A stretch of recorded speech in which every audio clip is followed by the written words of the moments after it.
So new XCOM Mobile entered soft launch on Android. And Eric, you covered this in the latest episodes. Like, I really think the Android is a platform that everybody's soft launching right now. Anyway, so this game was developed by Radium Starfish, and of course the publisher is 2K. Let me start with a positive. I think the production value are phenomenal. The narrative looks great, the characters, the animation, the UX. But this is not XCOM. Like, I'm an XCOM fan. This is not an XCOM game. And Kotaku kind of kindly tore them another one, but I feel like this is following the route of the Dungeon Keeper, the Command and Conquer, the Forza, the Tom Clancy's that all launched on mobile, and people were like, "What the fuck is this?"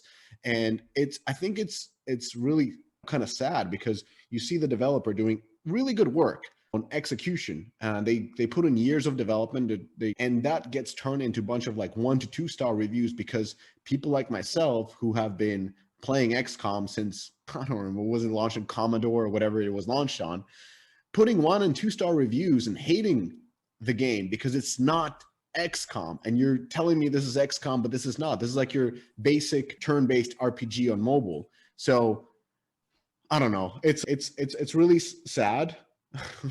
and I hope this wouldn't happen this much anymore, but it did. So all the power to the excellent developer and the 2K executives who greenlit this. I mean, come on, guys. Like let's not do this. Like let's greenlight XCOM as an XCOM, and other games as other games. Like, you don't have to put the IP in. So that was kind of like my kind rant, if I would. Okay, as a quick aside to this, because I don't want to go down this rabbit hole. Yeah. This is the fundamental problem with having super core IP, is that you can't please anybody. If you try to make it more mass market, it becomes, it's too complicated for that market. But if you try to dumb it down, then you piss off your core constituents, right? So it's like this razor's edge of Dungeons and Dragons, like Warhammer, and what's the other one that just came out? Oh yeah, the Dungeons and Dragons game that just came out was just a travesty, right? Because you can't appeal that IP to a broad audience, and again, you piss off the ones that love your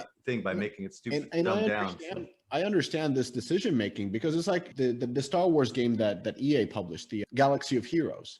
It's is it Star Wars Galaxy of Heroes? Yeah, I think it's.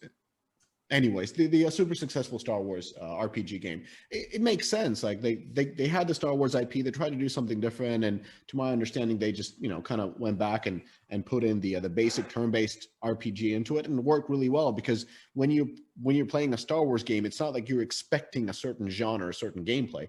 But when it comes to these core gaming IPs, like especially XCOM, that has a very unique gameplay that we all played, that is all about the placement, and it's all about how you make your turns. It's extremely strategic, very slow, and then you kind of use that IP but do totally different thing. You're really killing the expectations, because I'm not expecting something with a Marvel, I'm not expecting some kind of a game with a Star Wars, but I am expecting certain type of game with Command and Conquer. I'm expecting certain type of game with Civilization. I'm expecting certain game with an XCOM, because those are gaming IP. So yeah, I understand. It's a very difficult thing, and power to them. I'm gonna. But the other thing that they're working on XCOM for Marvel, right? Mm-hmm. And so this creates a bigger opportunity for them in theory, right? Yeah. If they can get off their turn-based, like if they can make it more appealing to the mass market, but they probably won't, right? Because they've been making the same game for decades, and so it's a real challenge to get their head moving in a direction of what's more appealing to a Marvel audience as opposed to what's appealing to an XCOM audience.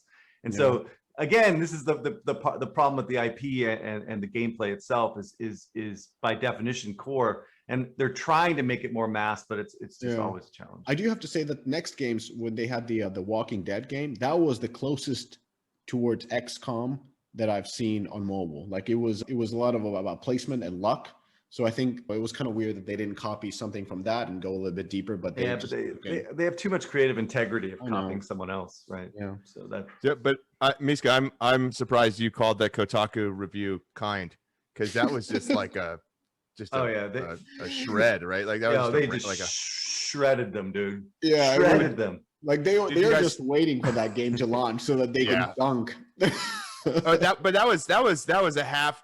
I mean, they basically just like copy pasted like game name and pasted XCOM. That was a rant against free to play more than anything. Yeah, dude, XCOM. That's the problem with Kotaku and IGN. IGN's the worst, dude. Those guys are so fucking out of touch with what's going on in this industry. It is like remarkable that people listen to them anymore, right? Because I understand that free to play sucks for people that are like into AAA games, but ultimately, like, you got to cover what people are playing, or you're just going to become obsolete yourself, right? And that's what happened to Pocket Gamer back in. Oh, sorry, I did this rant ages ago, but that's what happened to Pocket Gamer back in the day. They refused to cover free to play, right? They would not cover free to play because they didn't like the monetization mechanics. It's like, dude. And then ultimately, I think they changed and they evolved over time. But I'm sure it was like executives that were there, whoever was I can't even remember who was there at the time.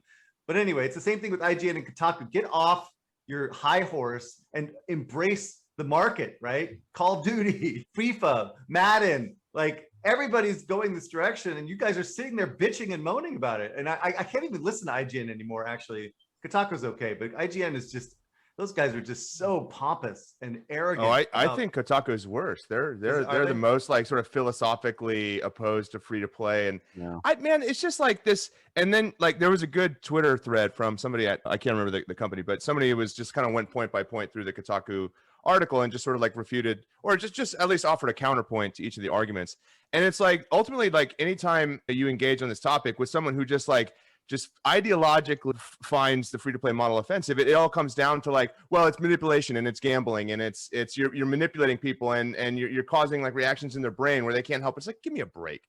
Like when free-to-play first started hitting a stride, like 2013, 2014, if there had been any case of like a single mother who worked 2 jobs and who spent her kids' lunch money on gems for Candy Crush, the press would have rooted that woman out. And there would have been articles written about it, about how like, oh, this kids are dying because their parents are like sitting on the couch in a zombie state playing Candy Crush. Like that's never happened. Those aren't the people that spend a lot of money in free-to-play games. It's rich people with money to burn. And if they weren't spending it in Candy Crush or whatever, they'd be going on a ski vacation or they'd be blowing it in some other stupid way. Like it's not. And still are doing both probably. Like anytime, it's just like this. It's a fantasy that there's like these people that are like almost like drug addicts, like looking for their fix. Wait, all right, Steve. I might agree to disagree on this one, right? I'm not disagreeing with what Kotaku and IGN are saying necessarily. I'm just saying they're so out of touch that they got to embrace it, or they're just going to become irrelevant, right? But I do think these free-to-play systems kind of represent the base of our nature in terms of like the dopamine rushes from doing like these free-to-play mechanics. And I don't particularly like it. I look at social casino and I am just blown away at people spending money on that bullshit, right? Like I still can't believe it, right? And so like I have a little bit of a problem with it as well. But like I embrace the fact that people are willing to do that, and that's what people are into. I don't know if it's good for society per se. So you know what I'm saying?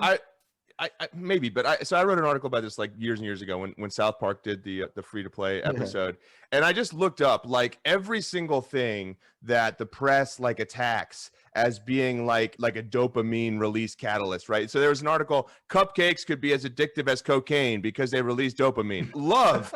Studies have shown brain chemical dopamine is at higher levels in those in love. So what do we do, banning love? And Justin Bieber, when Beliebers, as Bieber's 44 million fans are known, listen repeatedly to his music, a chemical responsible for feelings of pleasure is released in their brains. It triggers a rush of dopamine. Give me that's what your brain does when you like something. Okay. It releases dopamine. All right, dude. But specifically social casino games are designed for that, right? The same way that fucking slot machines are designed that way, right? Like they make it so it's all this dopamine rush every time. When you win, you win. When you lose, you win, right? That kind of shit, right? That's how it's designed. I talk to these guys and it's like it's like remarkable, right? And what I would argue is that a lot of these free-to-play mechanics are built around that same type of idea.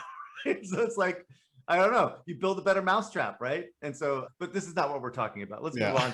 I think this is a longer conversation, but IGN, you guys got to get with the program and understand what the hell the market's going. Same with Kotaku. Let's continue the free-to-play debate a little bit later. Catch full episodes of Deconstructor of Fun podcast on Spotify, Apple Podcast, Anchor, Google Podcast, or wherever you get your podcasts from.